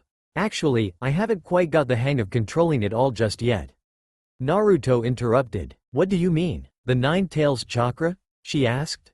There is no distinct Nine Tails Chakra anymore, just like there's no distinct Naruto Chakra either. Their chakras have merged and formed a new chakra with its own character. Jiraiya explained. That also makes sense, but he sure looked like he had control to me, she responded. Yes, while he's largely become accustomed to this new chakra, it's the amount that's the problem on occasion. You see, having more chakra than nature intended is nice of course, but his body wasn't designed for it and can only channel so much at one time. When he tries to use very large amounts of chakra for jutsu that he knows he shouldn't be doing, Jiraiya said as he shot a glance over at Naruto. He can sometimes lose control. Hey, come on Jiraiya-sensei, I don't lose it that often. Naruto protested. Tsunade eyed Naruto with a worried look. Lose control? What happens when he loses control? It's no big deal, Naruto said. It's just that sometimes the technique has a tendency to backfire on me, that's all. Jeesh, Jiraiya-sensei, no need to worry, her hasn't happened in a month. Naruto, that's nothing to sneeze at. Tsunade admonished him. Losing control of a jutsu like that can be deadly. You need to be careful until your body can handle all of that chakra of yours. Naruto knows what jutsus are still beyond him, Jiraiya assured her, and his control improves every day. I think we could all see that in today's little test. Well, good, he's of no use if he goes and blows himself up. Tsunade took a moment to take everything in, then she turned back to Naruto. You've got quite a future ahead of you, Naruto Uzumaki? That's Namikaze. Naruto cut her off. Tsunade blinked. That's right, isn't it? It's tradition for a son to take the name of his father, I'm told. And Jiraiya-sensei has also informed me of a family home that needs to be unsealed. Naruto broke into a wide smile. I'm going home, Tsunade. Tsunade drew herself to her full height and planted her fists on her hips, smiling back at him. Yes you are, Naruto Namikaze, welcome home. Kurenai barely heard the knock on her door, it was so faint. She walked over to the front door, placed her palm on it. Reaching out, she sensed a familiar presence on the other side. Hinata? She opened the door and invited her student in. Thank you for seeing me so late, Kurenai-sensei, she said. Kurenai would have been annoyed with anyone else, but she had an unusually strong attachment to Hinata. The poor girl was almost too sweet to be a ninja, and because of it she was largely ostracized by her oppressive father Hiyashi. Most Hyuga are trained solely by other members of the family to try and protect the secrets of their most prized possession, the Byakugan. But Hinata's father Hiyashi thought she was so weak as to be useless and refused to waste his time training her. When Kurenai first offered to train Hinata, he told her that she was a fool for bothering right in front of the poor girl. Oh, she'd train Hinata, she decided in that moment, and she's make sure that Hinata wiped that arrogant sneer off his face. No problem, Hinata. What is it that has you out so late? She asked. Well, I know it's not really something that a student would ask a sensei, but there's really no one at my house that I can talk to about this kind of stuff, you see. Spit it out, Hinata. Hinata looked at Kurenai with a sudden sense of excitement and dread. Naruto's back, Kurenai-sensei. I need to do something, but I don't know what. Kurenai smiled in understanding. She knew about Hinata's crush on Naruto for several years now. In fact, she was a little sad when Naruto left the village because of how much fun it was to watch the two together. Hinata was so love-struck that she could barely function, and Naruto was so oblivious that he could never figure out what was wrong with her. But then the Chunin exams, Naruto took notice of Hinata then, and the attention changed her personality forever. Kurenai saw it all happen, although she didn't grasp the significance at the time. But ever since the exams, Hinata was a very different kunoichi. She didn't give up, she didn't back down, and she worked harder than both her teammates combined. Kurenai thanked Naruto under her breath on more than occasion, watching the young girl overcome adversity, and now that he was back she wondered what other effects his presence might have on her favorite student. Are you asking me for advice on how to get Naruto to notice you? Hinata blushed a deep red and her voice nearly disappeared. Why? Yes, Kurenai-sensei. Kurenai sighed. She wasn't exactly a dating machine herself. She'd tried a few, but relationships were never really her thing. Genjutsu and her life as a shinobi were her true loves. But looking into Hinata's eyes, she just couldn't say no. The poor girl really needed some help, even if it only was her confidence around boys that was the problem. Well, first of all you need to quit doing that, Kurenai said in a loud voice. Boys notice girls that make them take notice. Oh, Hinata yelped at the sudden increase in volume. I've seen you show incredible courage on the battlefield, Hinata, even risking your own life when the situation called for it. But when it comes to boys, you're like a mouse. You really need to get over that. Hinata looked at her teacher and tried to straighten up. I can try, sensei. Don't try, Hinata, just do it. I just don't know if I can. I think I'm going to be okay, but then whenever I see Naruto-kun I just get dizzy and I can't speak. It's like he paralyzes me. Is there anyone you know that doesn't have that problem around the boys? A girl you know that does what you wish you could do?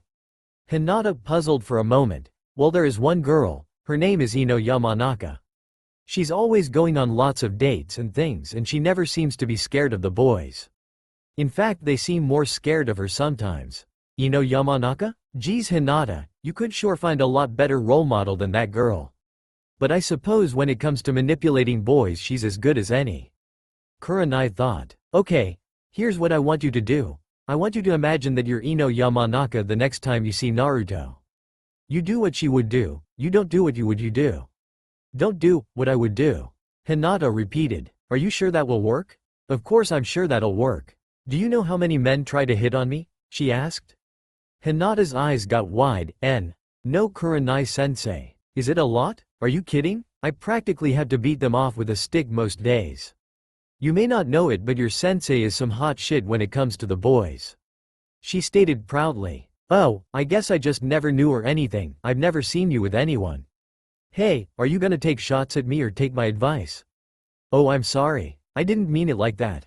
I really do appreciate your help, sensei, I do. I just hope I can follow it when I see Naruto and make him notice me.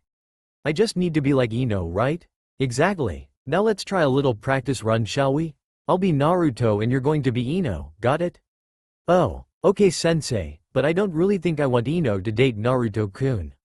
No, I'm going to pretend to be Naruto so you can practice pretending to be Ino for confidence, got it? Yes, I got it, Hinata answered quickly. All this talk about Naruto is making me nervous, I'm sorry. Alright, here we go. Hey Hinata, how's it going? Are you training hard? Kurenai, Naruto asked. Yes I mean Naruto-kun. How about you? Are you training huh? Oh yeah, Kurenai, Naruto cut in. I've been training like crazy, I'm so strong, look at my muscles. Yeah, grr. Kurenai was flexing her biceps for all she was worth. She looked up at her student who was now just staring at her with a crooked look on her face. Kurenai realized how ridiculous she must look and couldn't help cracking a smile. Hinata's face contorted even more as she struggled to stop the corners of her lips from turning up. Kurenai tried not to breathe, but her diaphragm forced a chuckle through her constricted throat and it came out sounding like something between a snort and a hiccup. Both girls instantly lost all control and fell to the floor laughing hysterically. Oh my god, sensei. Boys really are like that, aren't they? Hinata squealed. Oh my, yes they are. They're so pathetic. Kurenai laughed so hard she could barely catch her breath. She tried in vain to wipe the tears from her eyes. Oh crap, that didn't really work out so well, did it? She looked over at Hinata and saw real relief for the first time on the girl's face. Well, that's something then, isn't it? She thought. The poor thing, she's never had a mother or any other women to talk to about these things.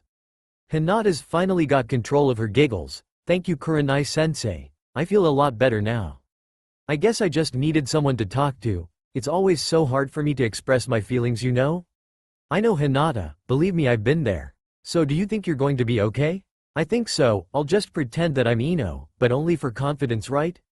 Right, Kurenai smiled. There's one other thing, of course. Have you given any thought to what you're going to do if Naruto tries to kiss you? Hinata started turning a bright red again. Oh god, no. I don't think he would ever want to do that, Kurenai-sensei. Aha, you're not thinking like Ino, are you?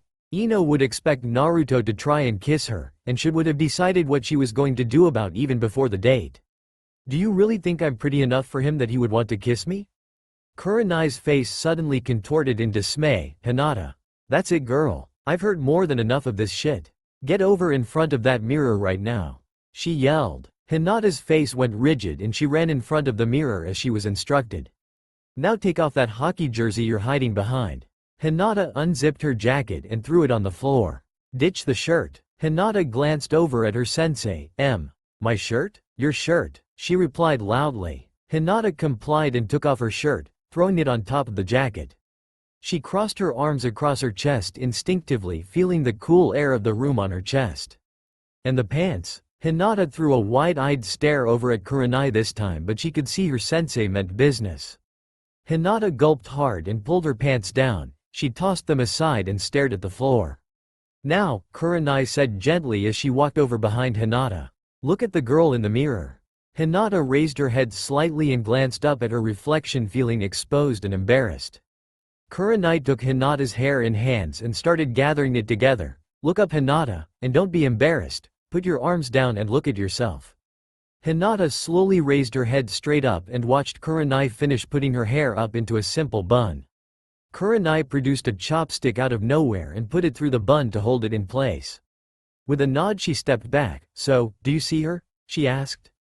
Hinata looked at the girl in the mirror. Wearing nothing but her underwear, she was exposed. She was vulnerable. She was beautiful. Her toned legs swept up to her curvaceous hips. Her tiny waist and flat stomach gave definition and support to her large supple S. With her hair up, her large lavender eyes exploded with definition, and the wisps of hair that escaped Kurenai's bun hung down, emphasizing the delicate curves of her long neck. Hinata's eyes misted over. Shush, she's beautiful, Kurenai-sensei. Do you know what the definition of courage is, Hinata?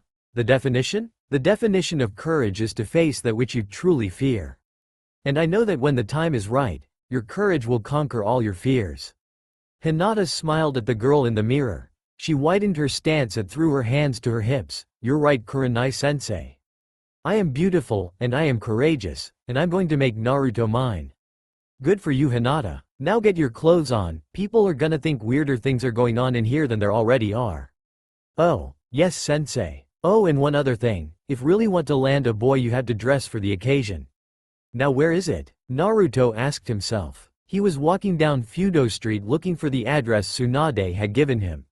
A bit off the beaten path, Fudo was once prime real estate in Konoha. Many of the homes had held audience to the most notable shinobi of the day. But as the natural expansion of the village pulled the town center farther and farther away from Fudo Street, it and the surrounding areas fell on hard times. Naruto, of course, was blissfully unaware of Fudo's colorful history as he came to a stop in front of an obviously abandoned house. So this is it? Naruto shouted. Oh man, this is it? He stood in front of what was his parents' home, the Namikaze family home. It was totally overgrown by weeds and brush, and the color was difficult to distinguish because of the thick layer of dirt covering the outside. There were boards in all the windows and a rusty gate out front swung in the breeze, hanging from its last hinge. Tsunade had told him that the home was cleaned once in a while, but standing here in front of the evidence, Naruto was beginning to doubt that very much. Wow, this is dirty even for my standards, he said, giving a low whistle. As he entered the yard, Naruto could see the house itself a little better. It certainly wasn't a large home, maybe 4 bedrooms from the look of it. Tsunade had told him that the 3rd Hokage had the entire property cleaned and sealed immediately after the 4th Hokage's death. As far as anyone outside a privileged few knew, the property belonged to an extinct family and would have been auctioned off by the village. But the 3rd had held the property in his family trust and made sure it stayed unoccupied, waiting for its rightful owner. Walking up to the door, Naruto wondered for a moment if he would have any memories of this place, but no, they never had a chance to bring him home. He inserted the key and gave it a twist. With an audible clack, the old lock gave way. He pushed the door open and peered inside. There wasn't much light entering the home because of the boarded windows, but what did make it in was only enough to give the space a creepy horror movie kind of look. The furniture was covered in plastic, and a thick layer of dust covered absolutely everything. It had obviously not been cleaned recently. SSSH. Tsunade? He walked inside the home and found himself in the great room. The kitchen was open and visible from here to the right, and a hallway to his left obviously lead off to the bedrooms. Straight across the room was a large set of doors that looked like they opened out to the back. Well, I better get started, he thought. Naruto went outside and around the house, taking down all the boards that had been nailed over the windows. There was one window that was broken, so he left it boarded up. When he re-entered, he could see much better thanks to all the natural daylight, but somehow it actually made the dingy house look slightly worse. He decided that exploring the structure was going to take priority over cleaning it up to see if he could find anything that might have been left by his parents. He went slowly cataloging everything he saw in his mind, looking for anything personal that might give him a feeling of his parents. The first find took only a few moments. In the great room above the fireplace hung a frame with a blanket over it. When Naruto pulled down the dusty old blanket, he was rewarded with a large picture. Thought he didn't know it at the time, it would be the only portrait of his parents together that he would ever see. A portrait showed his parents dressed in their formal shinobi uniforms. His father wore a traditional blue Konoha uniform complete with the trademark sandy gray vest wrapped in a white cloak, and his mother wore a less traditional black and mesh kunoichi uniform with a brown cloak that covered only her left shoulder. Though he had never seen her likeness before, there was no doubt about her identity. She was beautiful, her short red hair fell forward covering one of her eyes, and despite her warm smile she looked determined and dangerous. His father stood to her back looking over his shoulder at the camera. His spiky blonde hair reminded Naruto of his own, and so did his eyes. How did I miss it? Naruto asked himself. The similarities were so obvious now, of course, but he never would have seen it back when he was younger anyways. He only had a mind for the future and cared nothing for a past that he tried every day to forget. It's so strange how some things change, he thought. I wonder what they were like. After cleaning up the portrait a bit, he continued his search through the house and turned up two other interesting items. The first was a large steel door located in the back of an office, some kind of vault. It was securely locked, so he would have to ask the fifth about that. The other was in a closet. There, hanging for the last 17 years, still covered in plastic from the cleaners, were two white cloaks, with flames caressing the bottom hem. Naruto recognized them instantly as his father's from the picture in the great room.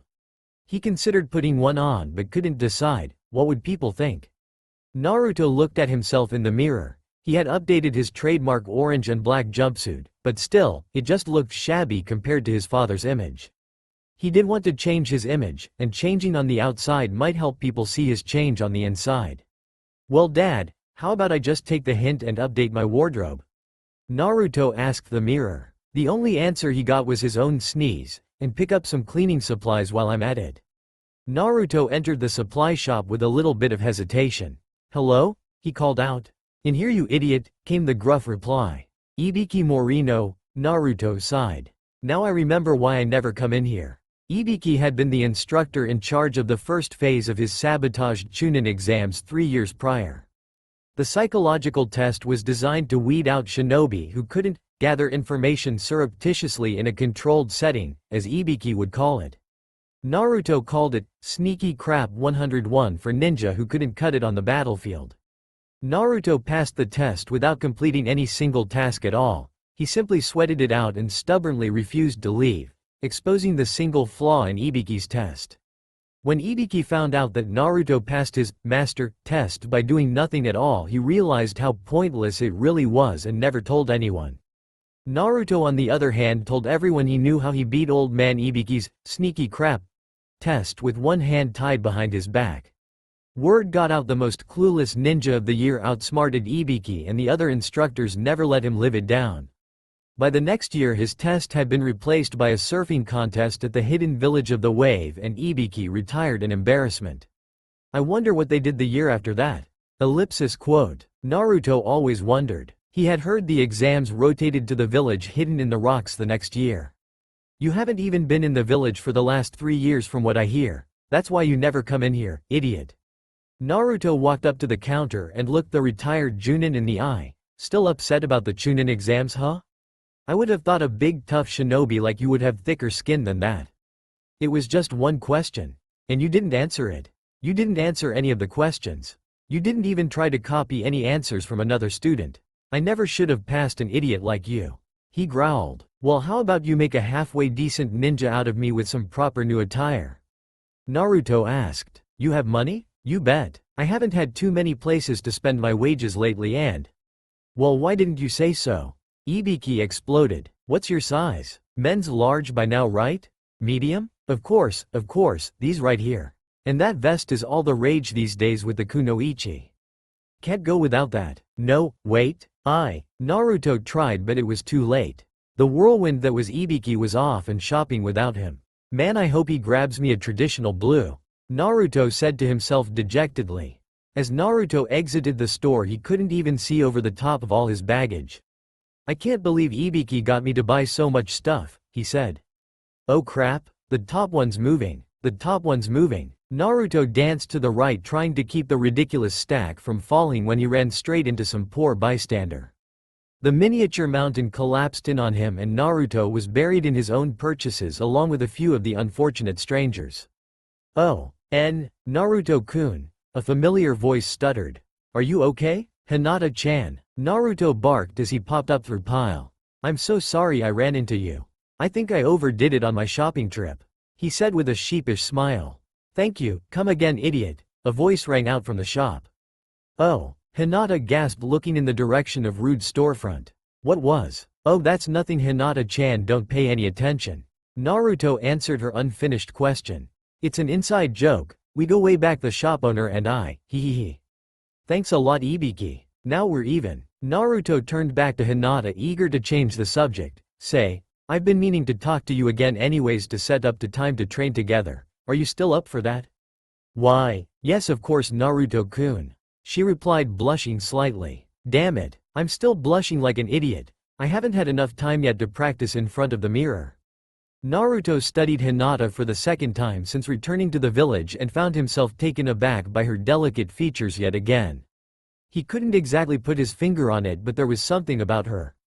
She looked away to avoid his gaze as Naruto's brain registered the awkward pause and prompted him to speak. So guess what? He said, not really sure what he was going to say. Hinata looked up. What is it, Naruto-kun? Wah, oh, I'll tell you what it is, it's a house. I own a house, he said triumphantly. Really? She asked, her shyness forgotten for a moment. It's all yours? You bet. I'm on my way there now to get it cleaned up. You've got to come with and check it out. Sure, Hinata stammered. If you want to show me, that is. Yes, her mind screamed. Invite us over and take advantage of us. We've got some lingerie in that bag right over there. Hinata lunged toward Naruto and the pile of shopping bags so quickly that Naruto thought for a moment the training was already beginning. He jumped backwards out of the pile and landed 5 meters away in a classic defensive stance, only to see Hinata grab several bags and loose items and turn around quickly to pack them back up. I'd love to see your place, she called over her shoulder. Great, Naruto beamed. Do you need any help with your stuff? Hinata turned beet red and began repacking her purchases even faster. No thanks, I've got it, Naruto-kun. Just some cloths and things, she said, trailing off. He looked down at the remaining pile of baggage. I don't suppose you could help me carry some of my stuff, could you? I still need to get cleaning supplies. Once they got back to the house, Naruto created 20 shadow clones to help with the cleaning and gave each of them their orders. About half took the outside and the other half would tackle the inside with Naruto and Hinata. Naruto smirked to himself, that many would have taken a little out of him before, but now it was just a drop in the bucket. Hinata looked wide-eyed at small army of Naruto's. Oh my god, is it when he does that? They decided to take the kitchen while the clones took the rest of house, so Hinata began cleaning out the cupboards out while Naruto started on the floor. He was about to start mixing some detergent when he watched her stretch for an old coffee mug on the top shelf that looked just out of her reach. On her tiptoes, Hinata had her attention focused squarely on the old mug. Because of this, she neither sensed nor heard Naruto approach from behind. When she felt Naruto's hand touch the small of her back, she instantly tensed. Not sure what to do, but definitely not wanting his hand to leave, she didn't move at all. Let me help you with that, Naruto said as he moved up closer behind her. With one hand still on Hinata's back, he reached up to grab the old mug for her. As his hand found the cool porcelain, he was also forced to stretch upward and his body drew up against hers in the process. Oh my god? Hinata's mind raced and she closed her eyes, reveling in feeling Naruto's body pressed up against hers.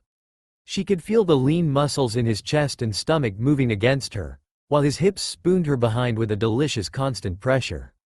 Her eyes started to glaze over when her stomach began performing its all-too-familiar somersaults. Oh shit. Naruto didn't want to be a rude host, so he dashed over to help Hinata with the mug. He had placed his hand on her instinctively as he reached up, but as he grabbed the cup he realized that he had just trapped her body between his own and the countertop, and that his innocent help had just become very personal. His mind seemed to abandon his other senses as it focused every shred of consciousness on the touch Hinata. She felt warm and soft against his harder and more chiseled frame. The gentle curve of her back pressed lightly against his stomach, but her shapely behind arced out and pressed firmly against his hips. As she shifted slightly underneath him, he realized he could feel every movement in her entire body. Reflexively he pulled the mug down and he felt her relax and lean back against him, increasing the pressure. Naruto's mind exploded with sensory overload as she slowly slid down his chest, his stomach, his legs. Thud. Hinata? Hinata? Are you okay? Hinata sipped at the water Naruto brought her. I'm sorry I passed out, Naruto-kun, she apologized. Yeah right, she thought. You shouldn't be apologizing to him. You should be apologizing to your poor neglected body. Hey, no problem, Hinata-chan. Naruto said. Just means I get to spend more time with you, right? And the clones don't mind taking care of the kitchen. He glanced over the top of the couch to see 3 shadow clones giving him the finger. Naruto's eyes narrowed and one of them suddenly burst from existence. The other 2 jumped back to cleaning with a vengeance. He turned back to his guest. Besides, I remember you used to have that problem a lot when you were a kid. Guess you haven't quite grown out of it. Naruto chuckled inwardly, so that's why she always fainted around him. How was I ever so clueless, he thought. Ever since merging with the 9 Tails and taking his ninja training more seriously, he had focused on something that had never occurred to him before, his mind. Aside from studying the art of seals with Jiraiya-sensei, he had spent a lot of time learning how to see what Kakashi would have called, that which was underneath the underneath. Hinata was obviously interested in him, which was good since he was obviously interested in her. But he could clearly see now that she had been infatuated with him since they were little kids. Amazing. Seeing Naruto lost in thought, Hinata interrupted the silence. So how did you get this place? Naruto hesitated for a moment and thought about how to answer that. Tsunade never said anything about that. I've been kept a secret from the entire village for all these years, should I not say anything? Naruto looked over at her with a thoughtful look on his face. If you promise you can keep a secret, I'll tell you, Hinata, because I trust you. But for now I'd prefer if you didn't tell people you knew anything until I have a chance to ask the 5th what I should do. He said. Hinata beamed. First he pinned me in the kitchen, now he's going to trust me with a secret between him and the Hokage? This is best day of my life. Take a look at the picture above the fireplace, tell me what you see. Naruto said. Hinata stood up and walked over the portrait. It was of 2 shinobi, a man and a woman. She had red hair, almond-shaped eyes, and a beautifully mysterious look. The man was downright smoking. He wore a traditional uniform and a very fetching white cloak. What a hottie, she thought. This guy could give Naruto-kun a run for his money, strong chin, gorgeous face, and that long spiky blonde hair just covering his deep blue eyes. Hinata gasped. So you see it? Naruto asked. She turned to look at Naruto again and then back at the portrait. There was no mistaking it. She would have missed it before, but with his face being more defined and his hair being longer now than when they were kids, it hung just in front of those same deep blue eyes. Naruto-kun. Who is that man? My father. He finished for her. But you were an orphan. How did you find them? Who are they? She rambled. There were so many questions racing through her mind. Why were you alone your whole life? They're dead, he said flatly. She stopped with a sharp intake of air. Of course. That's why he's an orphan, you idiot. Oh, I'm so sorry, Naruto-kun. She stammered.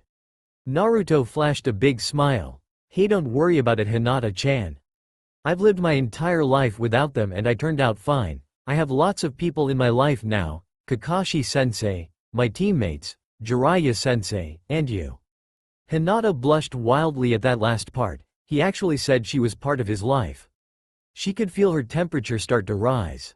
Show your courage, Hinata. Tell him how you feel. Or better yet, show him how you feel.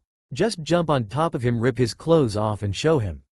That's what that slut Ino would do.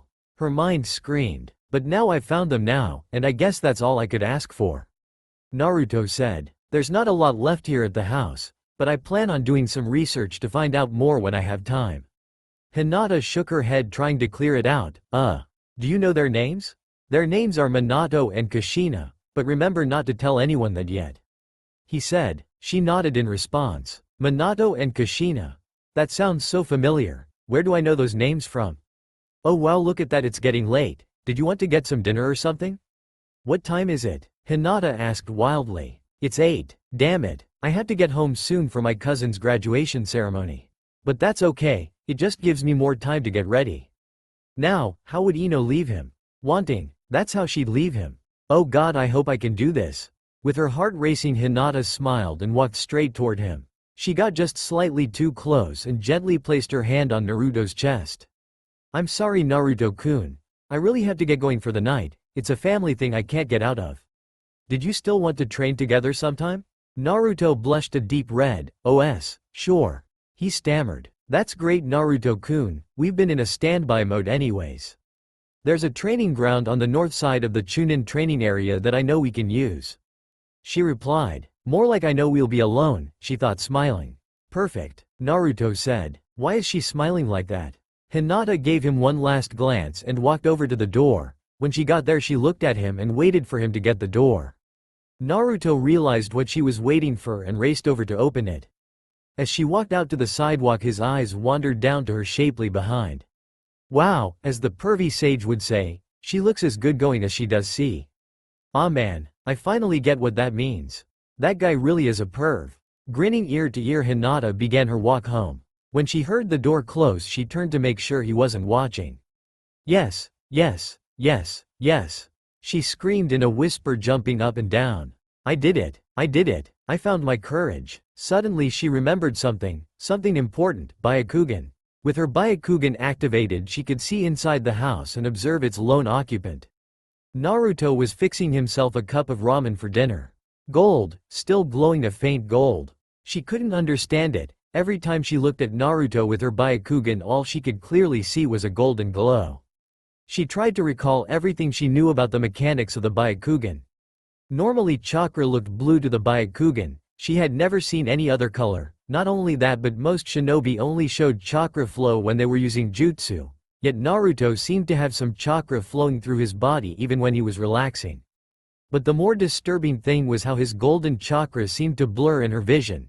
The flow was difficult to understand and his chakra points were hard to pin down. Her eyes darted to the left, and what was that weird room? Hinata needed to get dressed. She finished toweling off from her shower and walked over to the closet. Tossing the towel aside, she stared at her naked self in the mirror. She'd been doing that most of the night. If she could be comfortable with herself naked, then there was nothing that should bother her, she reasoned. Actually, the more time she spent naked, the more she found she preferred it. Early in the evening, she just walked past the mirror every few minutes. But by the time she actually went to bed, she was flexing, posing, and checking out every angle of her newly discovered body. It was like a dam burst and her lifetime of repression just came gushing out. It was just so delicious being so naughty. Giving herself one last wink, she opened the closet doors to reveal her ninja attire, pants, shirts, belts and jackets. The naked kunoichi smiled and shoved the cloths aside. Reaching back behind them, she found the shopping bags she had hidden the night before. She wasn't going to wear her normal uniform on her first day training with Naruto. She rifled through the bags and pulled out 2 pairs of underwear, a but conservative black pair, and a racy red thong. She couldn't decide between the two in the store and she wasn't having any more luck this morning. Okay, she said to herself. What's the purpose of today? The purpose of today is to get Naruto-kun to fall in love with me. Her eyes settled on the black pair. Or lust, whichever comes first. She grabbed the thong and pulled it on. Whoa, gonna have to get used to the feel of that, she thought. She grabbed the new kunoichi shorts next. They were much sleeker and form-fitting than her normal pants, but more importantly they revealed much more leg. She slid into them, admiring the silky feeling of the new material against her skin. Wow, these are nice, I should have tried them years ago. She thought. Hinata looked at herself in the mirror and turned around to see how Sho looked from behind. Very nice, ass is tight, no muffin top.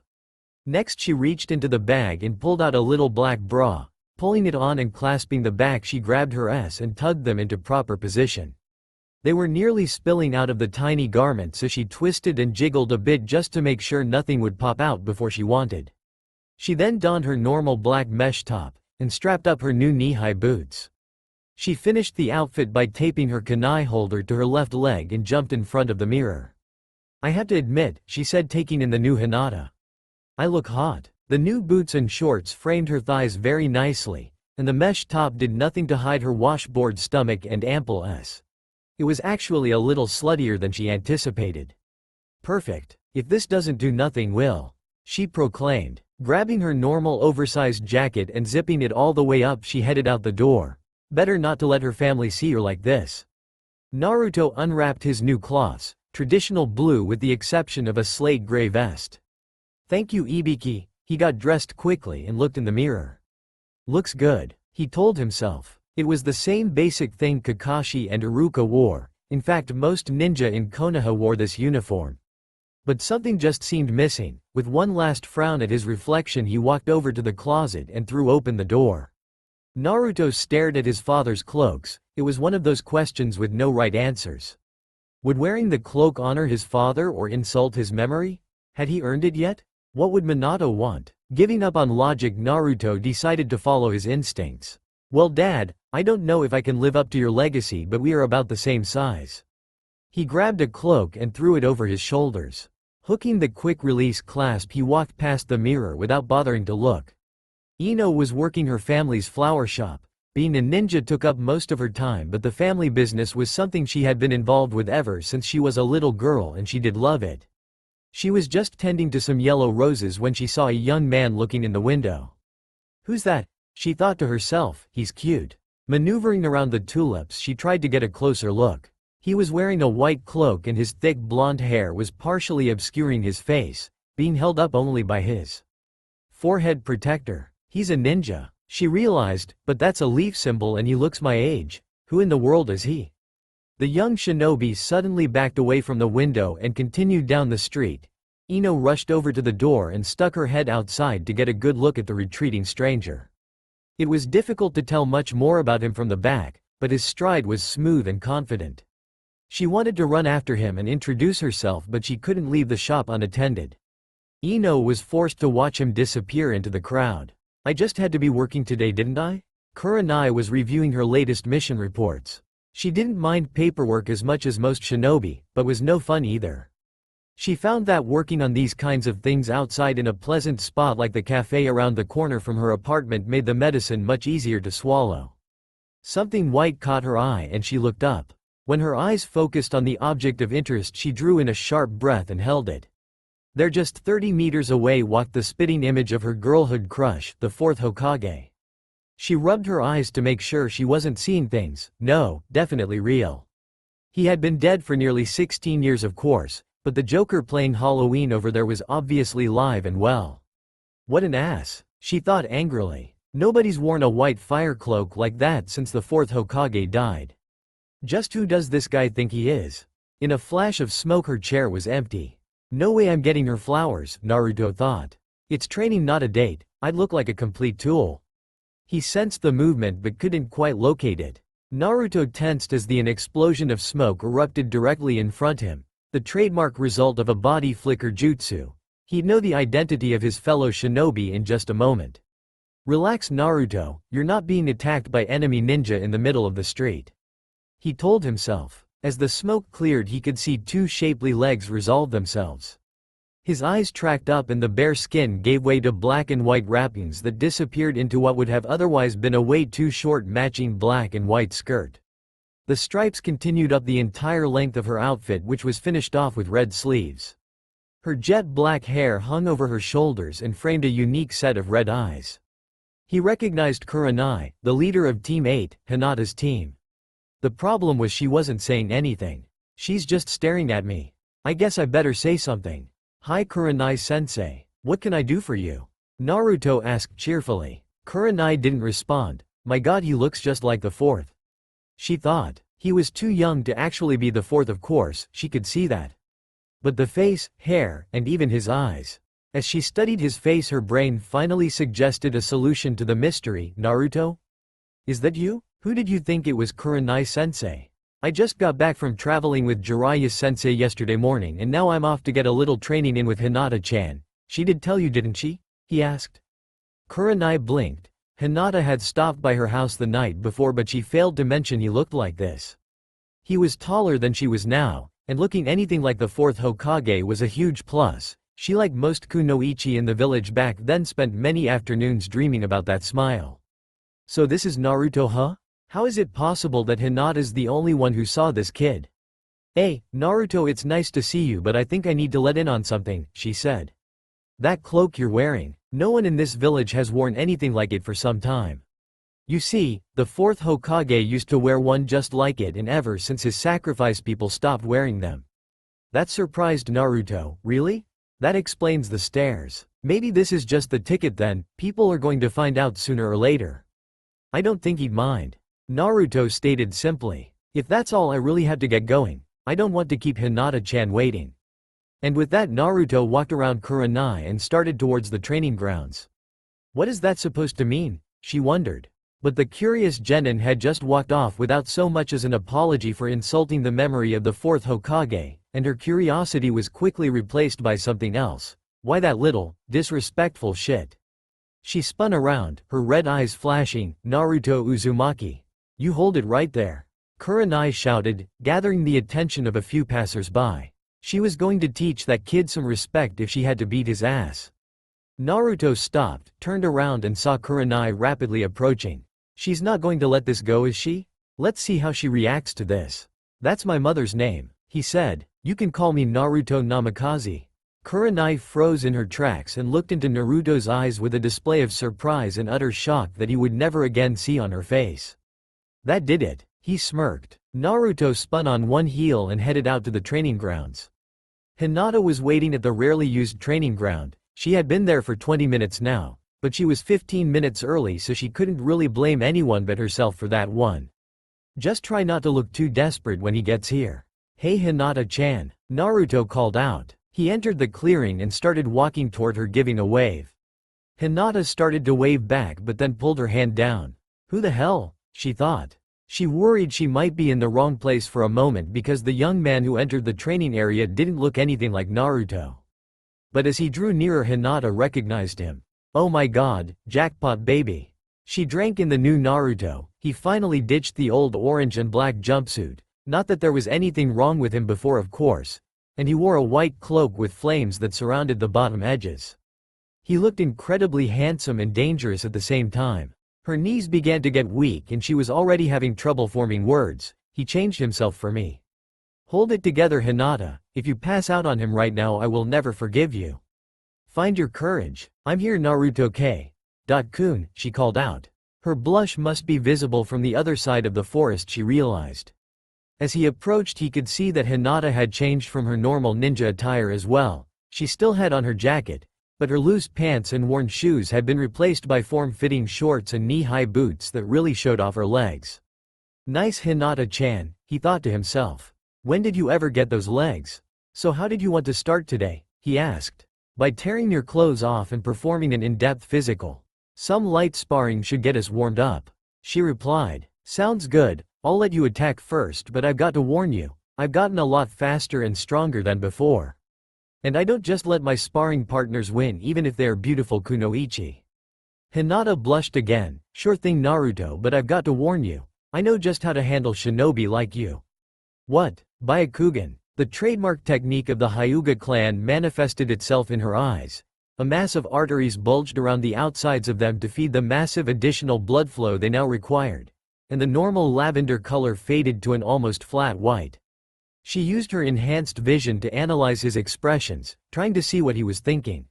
He wasn't kidding, his face showed no fear or doubt, and even thought it was still blurry. Somehow she could tell his unique golden chakra flowed smoothly throughout his body. She still couldn't make out his chakra points, which was a problem. The gentle fist fighting of her family relied on required that she be able to make those out. Oh well, I'm not really here to spar anyways, she grinned. Naruto took up a defensive stance. Anytime you're ready, Hinata-chan. Hinata started trembling. This was it, now or never. Kurenai's voice echoed through her mind.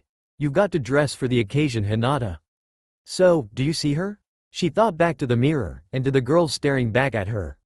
She was so beautiful. Hinata found herself captivated with her eyes. Eyes that seemed to stare right through her. Eyes that were filled with lust. A rush of heat enveloped her, and Hinata couldn't tell anymore if she was looking into the mirror or looking out. The girl in the mirror came alive. Hinata's hands suddenly stopped trembling. I hope you don't mind my first technique. She smiled. I use it for distraction when fighting certain very special opponents. She grabbed the zipper of her jacket and stared right through Naruto as she pulled it down.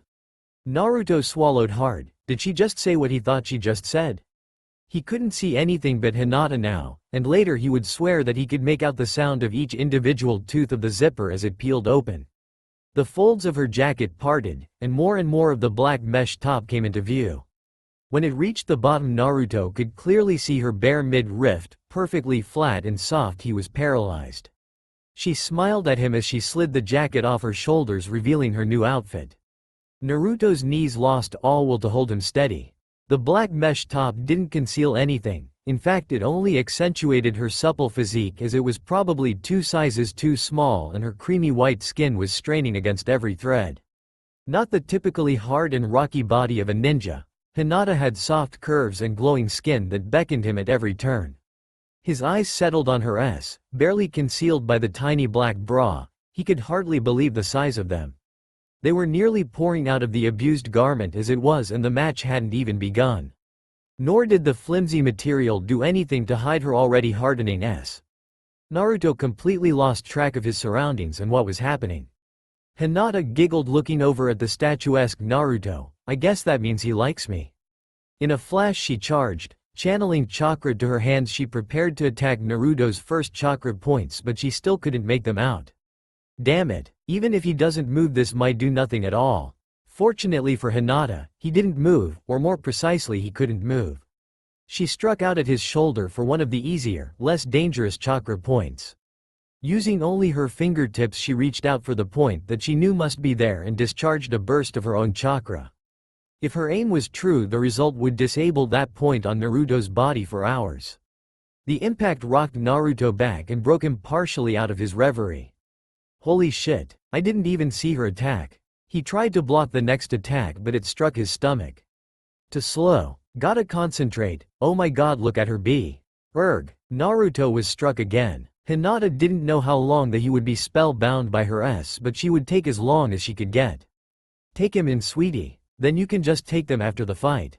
Hinata could feel the heat of her own blush. My god, I really am dirty, aren't I? Finally Naruto began to move. He leapt backwards to avoid her advance and tried to assess his situation. Okay. I absolutely can't concentrate. I've already been struck 4 or 5 times by the gentle fist, but I feel fine, which must mean that she missed all my chakra points. How is that possible? I know Hinata isn't the most skilled in her clan, but I was practically standing still. She would have to be as distracted as me to miss like that. His thoughts were interrupted by her next attack. Again he was just able to avoid the attack but didn't know how to counter. He couldn't just haul off and slug her now, could he? He had never fought a half-naked Kinochi before, but he was positive that it was bad manners to punch her in the face. With his reflexes returning to normal, avoiding her attacks completely was becoming easy. Besides, she seemed to be much clumsier than he remembered, and she wasn't hurting him even with the attacks that connected. Damn it, my tits aren't working on him anymore.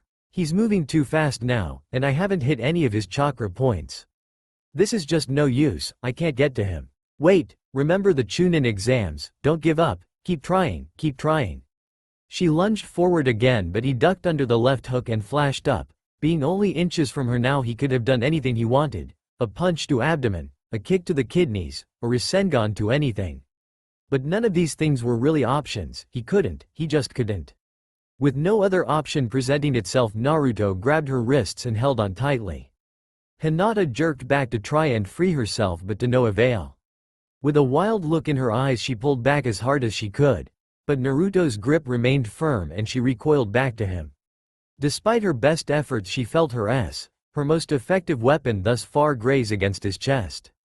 Her brain registering the contact, Hinata stopped struggling and looked up at him. Naruto's grip slacked.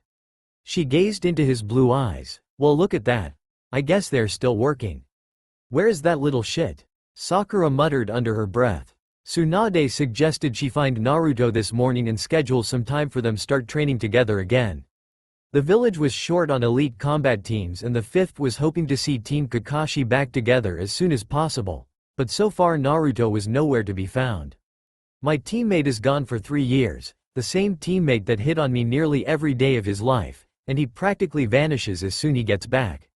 And then there was that little episode with Hinata. What was that anyways? Since when does Hinata Pig get more FaceTime than me? She can't even stay fucking conscious around him. Sakura was so angry that she almost didn't notice Kurenai until she ran her over. Oh, I'm so sorry Kurenai-sensei. Are you okay? Kurenai seemed totally spaced out. She was staring up at nothing for some reason, but Sakura's bump seemed to wake her up a bit. Sakura? Sakura. Sakura looked at her out of one eye. What? You're Naruto's teammate, she yelped excitedly. Sakura deflated at the sound of his name. Who wasn't having Naruto problems? Questions. Where the hell was he? I have some questions I need to ask you about Naruto. Have you talked to him much since he got back with Jiraiya-sama?